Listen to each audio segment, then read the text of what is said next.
Hello, everyone. My name is Lindsay Morelli, and I am a doc student at the University of Missouri, working in the Bully Prevention Lab with Dr. Chad Rose. And today I'm going to be talking about bullying and extracurricular activities and the impact on youth with disabilities. So first and foremost, what is bullying? So this is the definition that most of us use and helps us make sense of bullying. Has three components. First being an imbalance of physical or emotional power. Second, an intent to cause physical or emotional harm. And then these must be repeated across time or victims. So we care about reducing bullying because we realize that 1 in 5 students in the United States have experienced high levels of victimization. And we used to recognize bullying more as a linear process.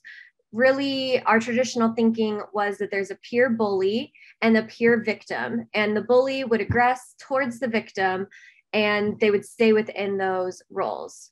But we have now recognized that bullying is a dynamic process and students move in and out of roles based on time and context. So sometimes a student could experience victimization and then turn around and in a different scenario, they're now the perpetrator of the bullying, which makes it a lot more difficult to measure and understand how to support students based on the fluidity of their roles. Here you can see a variety of the different roles that students can take on within the dynamic. So bystander, aggressor, victim, as well as the different types of bystanders. So we look at bullying and how it develops through social ecology, recognizing that what a kid is involved in is based on where they are situated within all of these different groups and the influences that they have on them. So students come with a variety of individual factors, and then the family factors add on and influence the students, as well as the peer groups and the school factors. So within the context of extracurriculars, this is also how kids establish their identity and how we get them involved. So students are likely to be involved in activities that maybe their family has been involved in before, or peers around them are involved in, or that the school has as well. As far as individual risk factors, students who have social and communication skill deficits are at increased risk for bullying involvement. Additionally, there are identity-related factors, and the importance of this is just these are the things that set kids apart, and the intersection of them is what makes up who a student is and their identity. So it's important to recognize all of these areas as it relates to who the student is within themselves and their identity. And also the intersectionality of disability status. So for students with disabilities, there's an intersection of the disability characteristics as well as the deficits that come into play, in addition to the identity factors and individual risk factors. So I'm sure you've all heard the homophily hypothesis. So birds of a feather flock together. And this is important when thinking about extracurriculars because students are going to enroll in activities that maybe they find interesting, and then they're going to find peers with like interests. And also kids are going to assimilate with others that are like them. So it's important to be looking at these groups and the students who are in them also, and how that plays a role within the bullying dynamic. So for the sake of this study, we had two main goals. We wanted to explore the association between extracurricular participation and bullying involvement, and also explore the differences between extracurricular participation and bullying involvement among youth with disabilities. So we did this by administering a school climate assessment to a large sample of middle and high school students. And in this assessment, that is how we got our constructs that we looked at, which are bullying, victimization, fighting, online victimization, relational aggression. Also, we asked the students if they were involved in extracurricular activities. And if they were, we asked them to indicate which ones by writing them in. So we had a very large list of all of the activities that were listed, and we ended up coding them and grouping the activities with like items, and finally came up with our comparison groups, and ultimately we ran a MANOVA and interactions. So a little bit more on the involvement. Our total sample size was over 14,000 students, and within that, over 1,000 of them had disabilities. And then once we excluded students who maybe did not write in an extracurricular, but they had said yes, but they didn't write anything in, and then also any that had missingness from scales, that kind of pared our sample down for this study to 12,554 students without disabilities and 997 students with disabilities. So as I mentioned, the survey had students indicate yes or no, and then also write it in. So almost 8,000 students indicated yes and wrote down at least one activity. 828 students also said yes, but they did not identify an activity. They did not write one in. And then 5,683 students indicated no, they were not involved. And so that works out to be about 55% of the sample identified at least one extracurricular activity. So for the extracurricular activities, we had 292 total activities identified. The team came together and we kind of did an initial condensing and got 58 larger categories. And so this is things like football, basketball, cheerleading, academic club, some type of philanthropies, just different activities and grouping them together. And then that got turned into 10 substantive groups, which was more contact sports, non-contact sports, academic clubs, non-academic clubs, and quite a variety of those groups. They were eventually pared down more to 8 groups for comparison. So we have students who are involved in sports only, fine arts only, academic clubs only, non-academic clubs only, military only, students who are involved in 2 of the domains, and students who are involved in 3 or more domains, and then no involvement. So here you can see the means and standard deviations for our total population, our students with disabilities, and students without disabilities for each of our constructs. Additionally, it shows the percentage endorsed. So this is actually percentage of high endorsement. And what that means is these are students who were 1 standard deviation above the total mean score. That is how we identify high endorsement. But the important part to note here is that students with disabilities are consistently endorsed higher than students without disabilities on all of the constructs that we measured. So as expected, all of the constructs are associated with one another, given that we are measuring bullying and victimization, and involvement is reciprocal and fluid.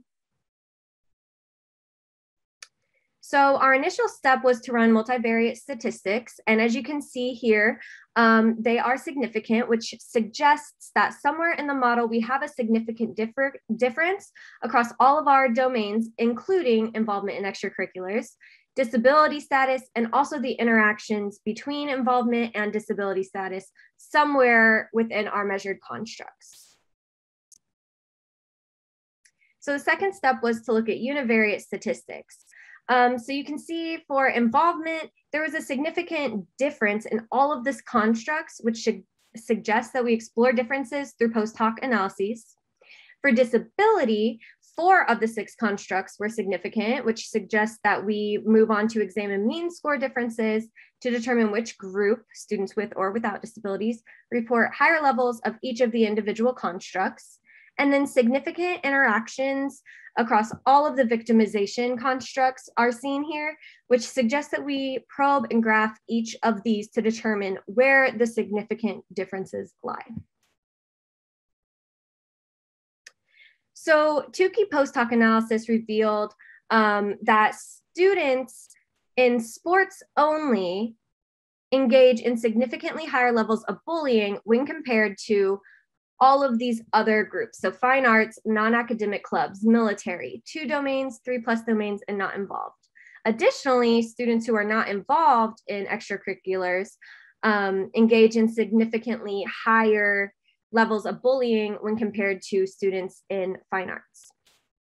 For fighting, students in sports only engaged in significantly higher levels of fighting when compared to fine arts, academic clubs, non-academic clubs, military, 2 domains, and 3+ domains. And this is also true for students who were not involved when compared to all of those groups. For relational perpetration, students involved in sports only engaged in significantly higher levels of relational bullying when compared to fine arts only. And again, this holds true for students who are not involved.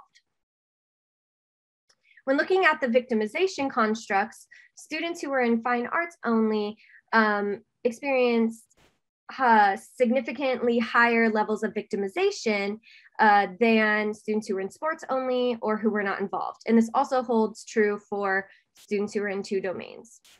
For online victimization, students in fine arts only experienced higher levels of victimization than students who were not involved.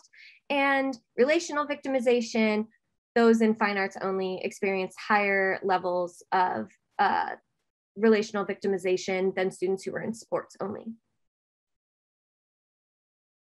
So interactions on victimization were probed and graphed, and it was determined that students with disabilities experience increased rates of victimization than students without disabilities, even within their domain. So you can see here across the bottom, we have no disability and disability.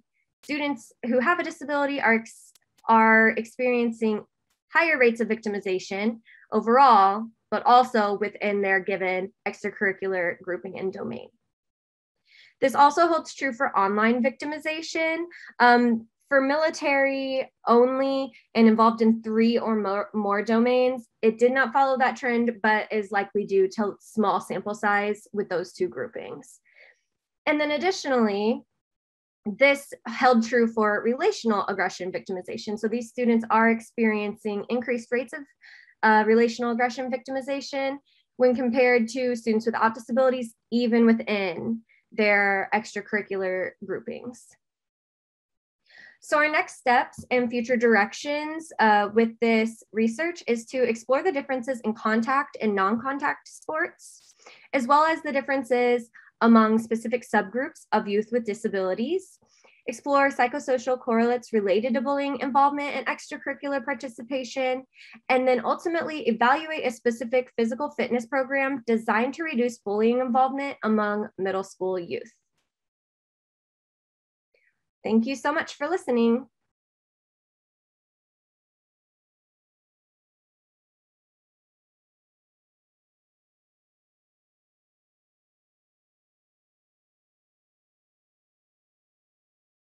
Hello, I'm Tina Daniels, and I'm very pleased to be here to present my work today. I'm sorry I'm not in Sweden Live to give this talk, but I'm glad to be able to send this video to you. And I'm just going to open my screen share my screen so that you can see my slides. Today, we're going to be talking about cyber aggression in youth dating relationships, frequency, type, and perpetrators' motives. And this is work that I've completed with Alyssa Bonneville, and we're at Carleton University in Ottawa, Ontario, Canada. I'm going to talk about 3 studies that we've conducted today. One that examined the use of cyber aggression within intimate partners in early adulthood. A second, which examined the type of cyber aggressions directed towards romantic partners. And a third that looked at the underlying motives for the use of various forms of intimate partner cyber aggression. When we talk about intimate partner cyber aggression, there are a number of terms that have been used in literature that you may come across, including digital dating abuse, cyber dating abuse, electronic dating violence, and intimate partner electronic stalking, to name a few. These are all overlapping terms, and they all refer to similar types of behavior. And today I'm going to use the overarching term intimate partner cyber aggression to reflect all of these different examples of cyber aggression. Recently, research has indicated that 28% of teens in the US have been a victim of at least some form of digital dating abuse in the past year. And I think this demonstrates the size of the issue that we're talking about and how important it is in youth lives. When I talk about intimate partner cyber aggression, I'm referring to threatening, insulting, or humiliating acts intended to cause distress using technology directed at an intimate partner. Now, Barajo in 2015 identified two distinct forms of intimate partner cyber aggression. A direct form, which includes harassing or insulting a partner, spreading rumors or saying mean things about them, or using their private information in a public manner. He also identified a second form of intimate partner cyber aggression referred to as monitoring.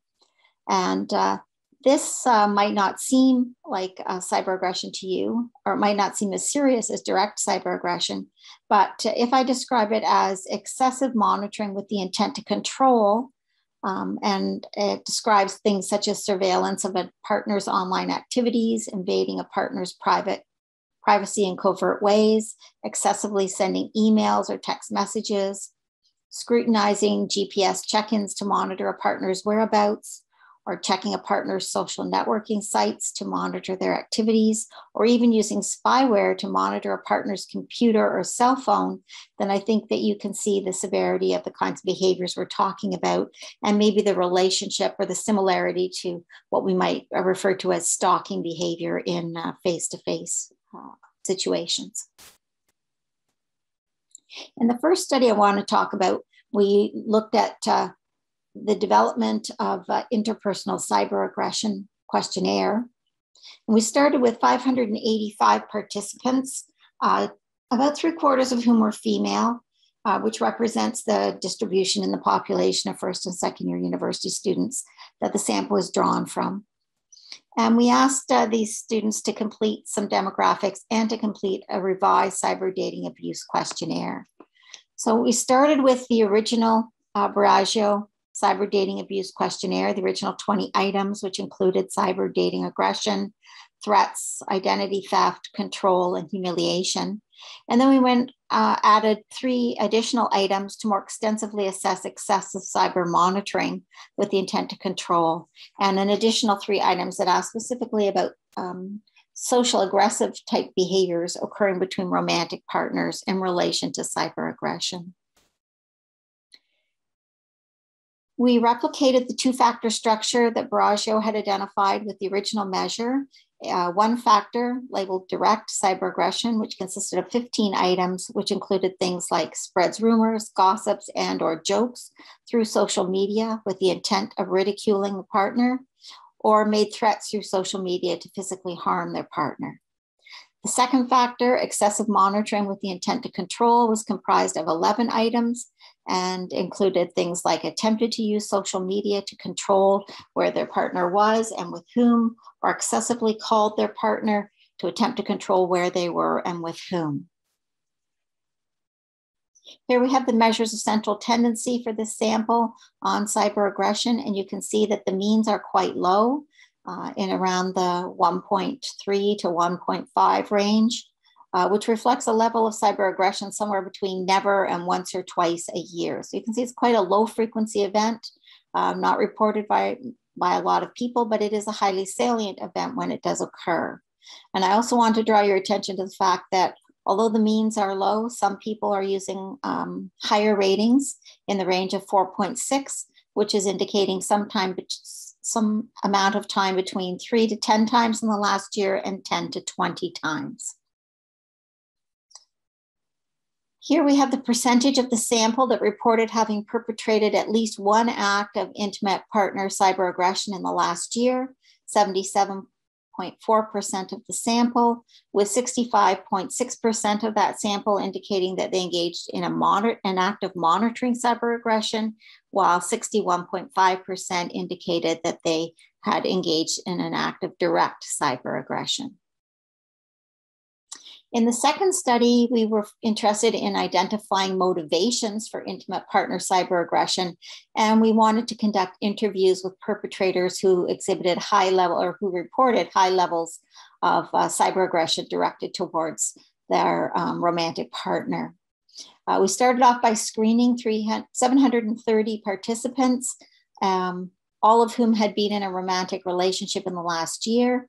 And we had them complete some demographics as well as the revised cyber dating abuse questionnaire that we had developed in study 1. We conducted a second confirmatory factor analysis to ensure that the factor loadings were holding. And then we took the top 6 items that loaded most strongly on the 2 factors, and we examined these 6 items for each participant. And we selected anyone who's reported a score at or above 4, which indicated about once a week engaging in an active cyber aggression directed towards one's romantic partner. We identified through that process 34 participants who we described as reporting very high levels of intimate partner cyber aggression. They were identified and contacted and asked if they would come into the university to participate in an interview regarding some of the behaviors that they had reported in the survey.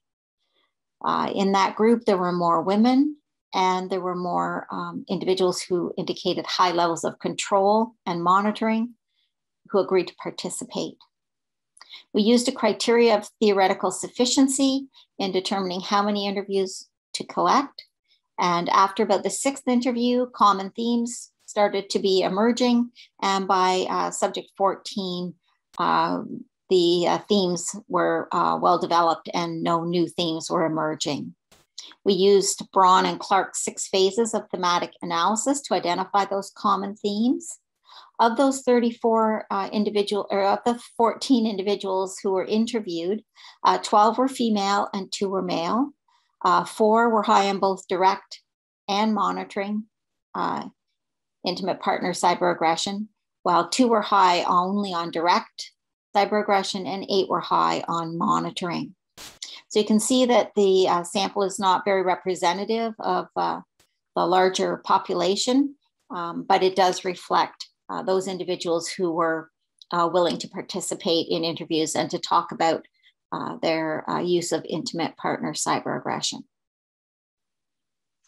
Based on those open-ended interviews and determining common themes that were identified by the individuals that were interviewed, we identified 4 motivations that have been previously reported in the literature: relationship insecurity, jealousy, anger control, retaliation, and the desire to be non-confrontational. In addition, 2 novel motivations emerged from the interviews that we have not seen reported in the literature previously. One was distrust, and the other was boredom and humor. Interestingly, boredom and humor has been identified by Owen, Shute, and Slee in focus groups that they've conducted with highly socially aggressive girls. So it's not surprising to see it emerging here as an underlying motivation for the use of cyber aggression within intimate relationship. When we looked at the individual motivations, we see that relationship insecurity was a motivation that was reported most frequently. 11 of the 14 individuals reported that it was one of the reasons they engaged in some of the intimate partner cyber aggression that they had reported. Jealousy was also reported as very frequently, with 10 of the 14 individuals indicating that it was an underlying motivation for their use of the cyber aggression within their relationship. Distrust was a surprising motivation because it hadn't been talked about or identified in the literature, and yet a significant number of people, 8 out of 14, actually identified it as an important motivation. If we just have a look at the motivation relationship insecurity, that reflected feeling uncertain about one's partner or oneself, a fear that they didn't measure up to others online, a fear that their partner might not reciprocate their feelings, and a fear that their partner might leave them. For example, one young woman indicated that her reason for creating a fake social media account and testing her partner, and this is how she described it: I think it would be more a fear of them not reciprocating how I'm feeling towards them, you know. And I just want to be sure that they feel the same way because I don't want to get my hopes up, kind of thing. If you look at the jealousy motivation, it was described as feelings of discomfort when one's partner likes another person's photo on social media, the belief or concern that their intimate partner might be interested in or displaying interest in another person online. An example, one young woman gave the reason for monitoring her partner's actions with his friends online was because she felt jealous, and she described it this way: it's just like, honestly, social media would like make you overthink. It seems so harmless, but it gets inside your head. If one specific person is one of their best friends, then I just think, why do you need to be talking to them when you're with me? Conducted a third study where we took the motivations that had been identified in the interviews and developed a scale or a survey that assessed motivations for intimate partner cyber-aggression. We started with a sample of 513 participants, 62% of whom reported currently being in an intimate relationship, while all the others had been in an intimate relationship at some time previously in their life. In developing the intimate partner cyber-aggression motivations measure, we developed 29 items, 5 items for each of the central motives that had been identified in the interviews. That included distrust, anger, boredom, jealousy, and relationship insecurity. We also added 4 items that were intended to assess pro-social motives. For example, it's something everyone does to show that they care. And there were 2 reasons we added the pro-social items. One was so that the survey wasn't all negative items. And the second was because this came up often as a reason or a justification for the use of cyber aggression in an intimate relationship, in indicating that it had to do with caring and concern. When we conducted the EFA on this new instrument, we had expected we would find a 6-factor solution, but we didn't. We found a 4-factor solution, and we were surprised to find that although relationship insecurity, jealousy, and distrust were all reported in interviews by subjects, that when the items were run through a factor analysis, they all loaded on the same factor. Then we also had an anger factor, a boredom factor, and those pro-social motives all loaded together as well. Finally, in study 3, we wanted to look at, we conducted some hierarchical regressions in order to look at how much of the variance in intimate partner cyber aggression could be predicted by motives for direct cyber aggression towards a partner. We found that anger was a significant predictor of direct cyber aggression and accounted for about 19% of the variance. In contrast, when we predicted to monitoring from motivations, we found that relationship insecurity and anger both contributed significantly to predicting monitoring, with relationship insecurity accounting for about 10% of the variance and anger accounting for about 5% of the variance. In conclusion, youth who are angry and insecure in their relationships are more likely to participate in direct perpetration and excessive monitoring with the intent to control, and they may normalize excessive monitoring as caring. And future efforts should be made to discuss healthy online relationship behaviors with youth and to clarify the nature of intimate partner cyber aggression and the harm it can cause. Especially in the times of COVID, the risk of being victimized online within a relationship has increased, and youth in the early stages of dating are most vulnerable. And thank you for this opportunity to present today.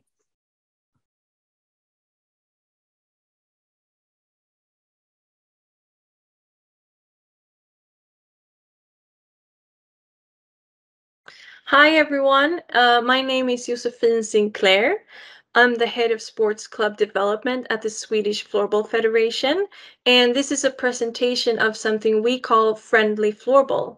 It's a physical and digital material to support and inspire floorball clubs to become safer and friendlier. I hope you will enjoy this presentation. Schysst innebandy is what we call it in Swedish, friendly floorball. This is something that we've built and are still working on along with our main sponsor, Pantamera, and also the Friends Foundation.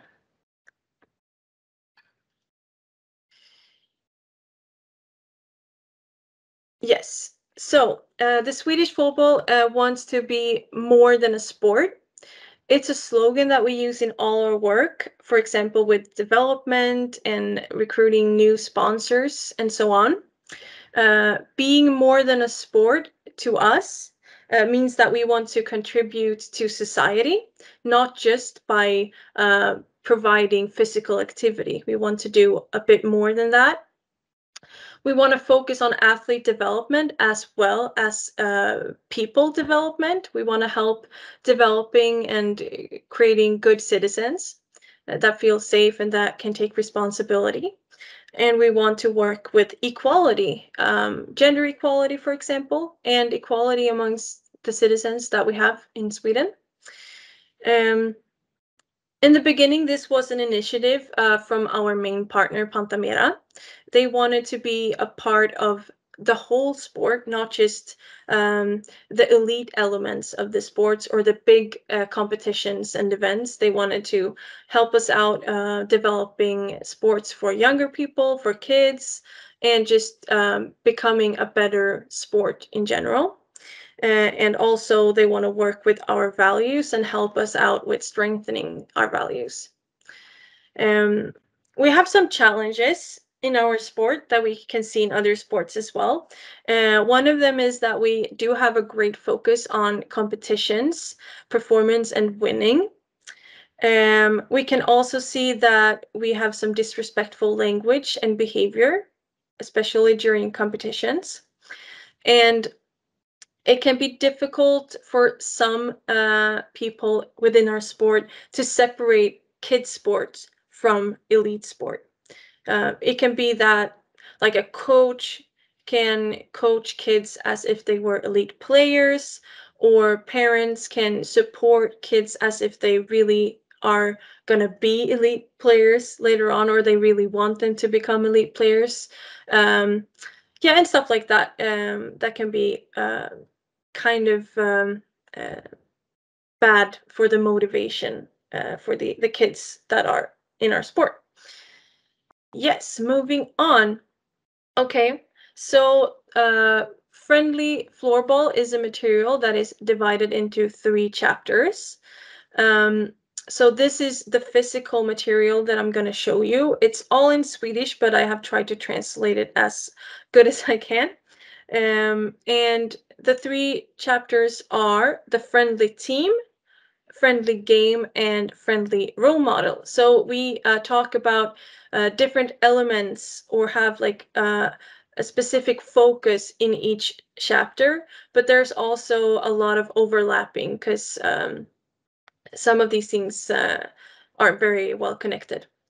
Friendly team is a chapter where we focus on development, athlete and people development, team building, being respectful. We have facts and information about bullying and discrimination. We talk about creating a safe space, a space where you can talk about a lot of things, where you feel safe to tell a friend or a coach or a grown-up when something doesn't feel all right. And we also talk about having fun and the importance of enjoying your time with your team and playing floorball. Friendly game is the chapter where we focus on how to behave, play, and speak during a game. We go into different roles for example, how coaches talk to or coach their athletes or behave towards the referee, how you act towards an opponent in a friendly way, or how the audience should or should not behave to keep a friendly and safe environment. And we also talk about the importance of winning versus learning and having fun, and how to find that balance, and also how to adapt, which one should be most important depending on what level the kids are at or how old they are, and so on. And the last chapter is called Friendly Role Model. Here we talk about positive ways to support kids in sport, how behavior, body language, and the way we talk and ask questions can have a bad or a positive impact on kids' motivation in sports. And we also we did an interview here with kids within our sport and ask them how they want to be supported by the coaches, by their teammates, by their parents, and yeah, so that was really interesting. Yeah, so these are the 3 chapters. When you get them in a physical form, it's like a booklet, and we hand them out to our regional district, who then help us out with giving them to our floorball clubs. So this is the way we work. With this material at the moment. We also have a website, and I'm gonna show a bit of it later. It's another way of how we work with like communicating and spreading this material to our clubs.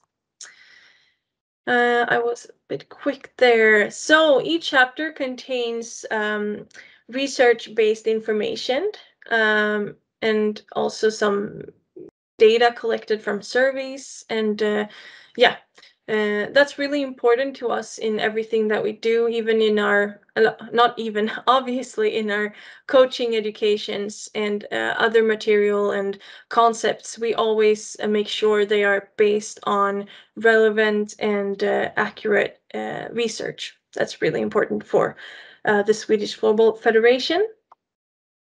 2 examples here is we mention the fun theory. I don't know if you guys know what that is, but it's a big research where they asked kids what they think is the most fun with sports, and then they made a long list.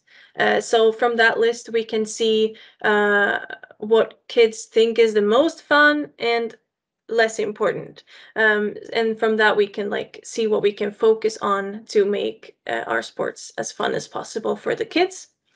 And the next example here from the material is that we have facts about bullying and discrimination. Yes. What else? We also interviewed different roles from our organization. So we made interviews with coaches, players, and referees, and we also interviewed our psychologist, or she's a psychologist, but she also works with our national teams. And in this way, we could collect and communicate experience, competence, and science all together from our own organization. Super interesting. Yes. We provide a lot of different exercises, tools, and templates in our material. We have reflection questions, lists of do's and don'ts, we have quizzes, we have templates for coming up with your own team rules, evaluation forms, and so on. And these are in the physical material, but we also have them on our website, so you can print them and use them in a much easier way. So this is the website. We're not going to go on the website. We're just going to look at this beautiful front page.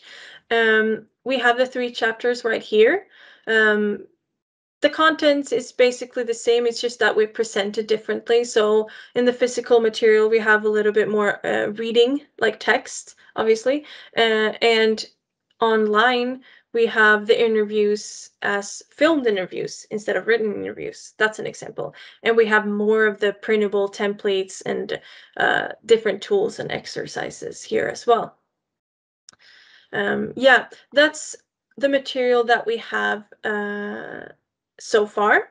And the next step is that together with our main partner and the Friends Foundation, we want to provide something that we call a friendly floorball kit. It contains physical material that you can use at the sports centers in order to create a more safe and friendly environment. For example, it can be vests or t-shirts for a safety guard that is responsible for the audience and the behavior among the audience. It can be banners with the sports club logo and like values or rules to put up at the sports center. It can also be a voice recording, someone who reads up rules, or a friendly reminder on how to keep a positive and safe environment during the game. So that's the next step that we will be working on. Yes, I think that's everything. Thank you so much for listening. And if you have any questions, please ask them. Thank you.